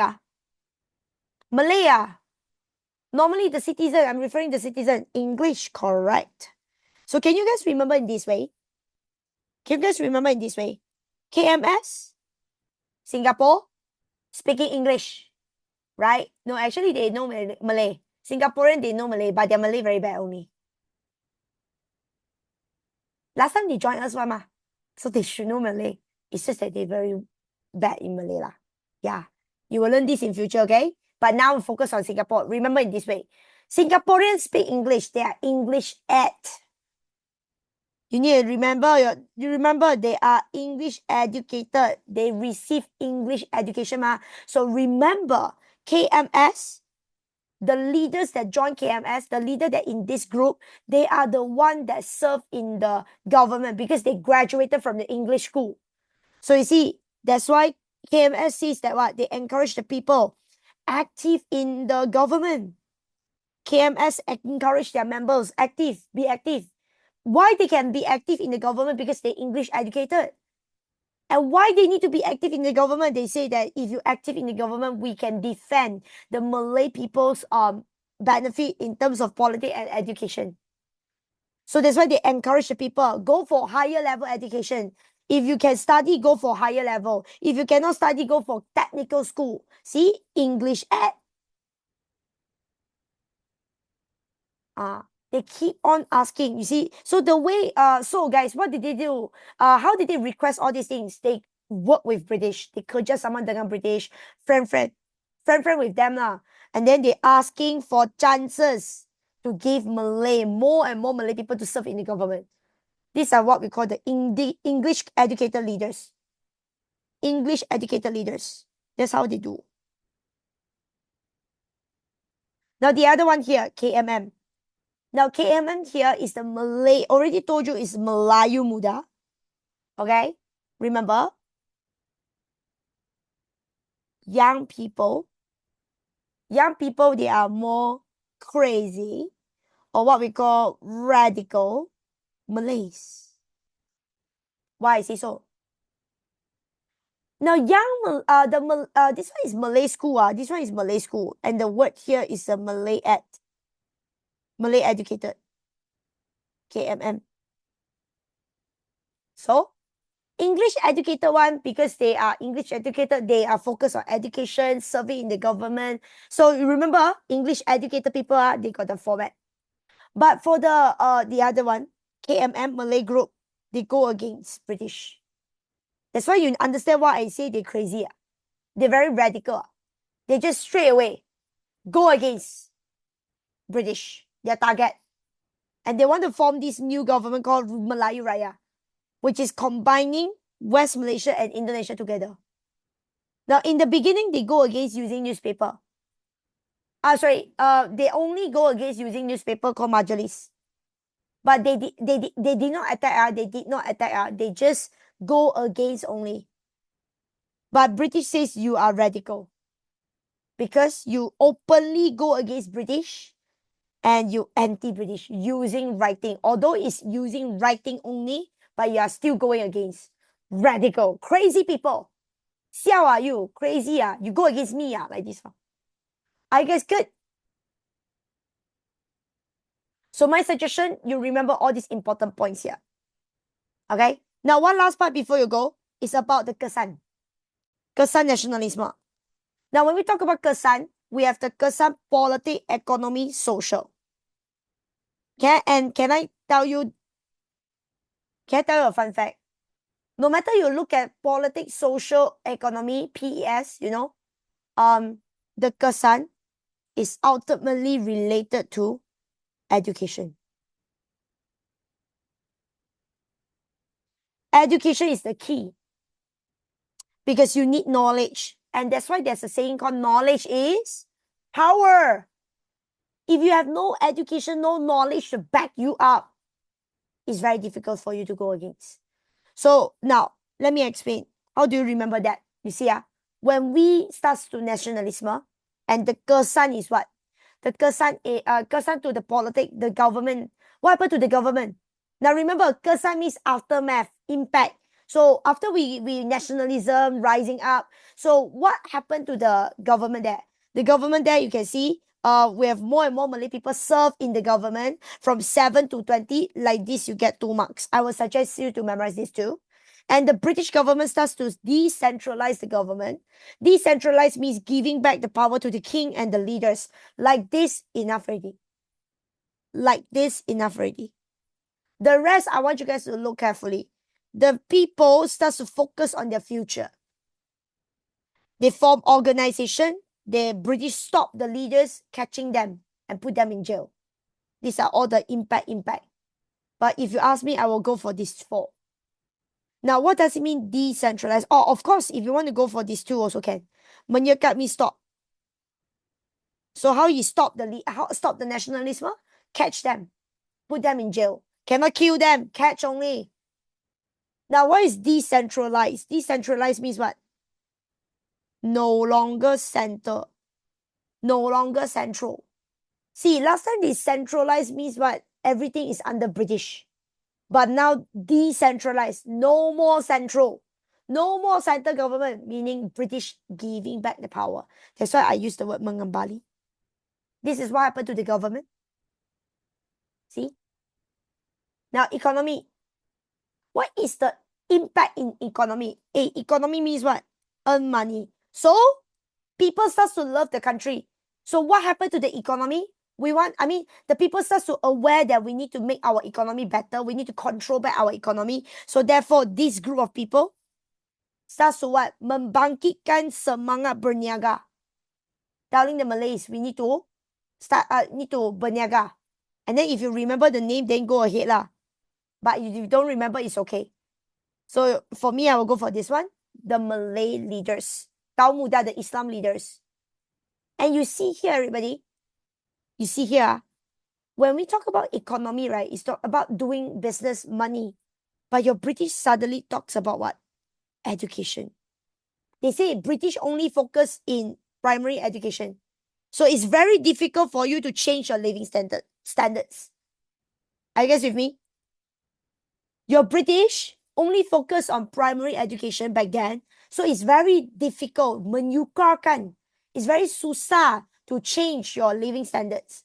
So your Zaba teacher bring out this issue. Okay?